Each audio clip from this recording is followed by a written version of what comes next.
बांग्लादेश से घुसपैठ मामले में एक बड़ी कार्रवाई हुई है। ईडी की एक बड़ी रेड चल रही है। झारखंड और पश्चिम बंगाल में ईडी की कार्रवाई आगे बढ़ रही है। 17 जगहों पर ईडी ने छापा मारा है।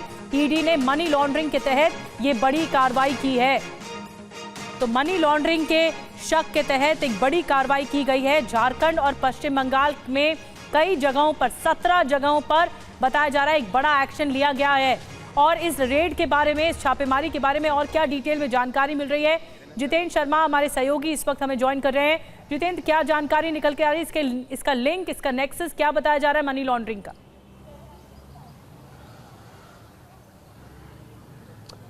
देखिए, दरअसल ये जो मामला है झारखंड से जुड़ा हुआ है। इसी साल मई के अंदर झारखंड में एक एफआईआर दर्ज हुई थी फॉरेन एक्ट और इसके अलावा पासपोर्ट एक्ट के तहत।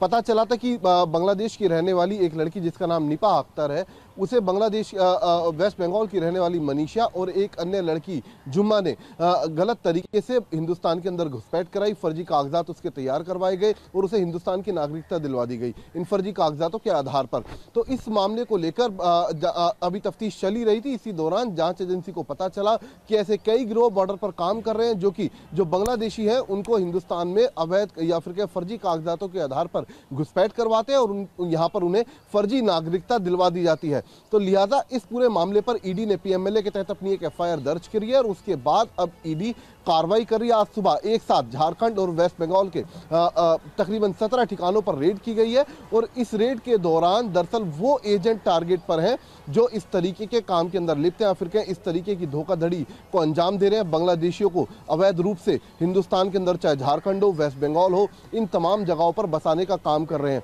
तो फिलहाल इन तमाम लोकेशन पर अभी ईडी की टीम मौजूद है और साथ ही ये रिकॉर्ड भी खंगाला जा रहा है कि आखिरकार अब तक कितने बांग्लादेशियों को इस तरीके से अवैध कागजातों के आधार पर हिंदुस्तान में घुसपैठ करवाई गई। जी, बड़ी जानकारी जितेंद्र हम तक पहुंचा रहे हैं। जो एनआईए ने भी हाल ही में जांच की थी उससे लीड मिली। झारखंड और पश्चिम बंगाल के कई ठिकानों पर, कई जगहों पर इस तरह घुसपैठियों का पकड़ हो सकती है और सक्रियता हो सकती है। इस पर छानबीन चल रही है। 17 जगहों पर रेड चल रही है।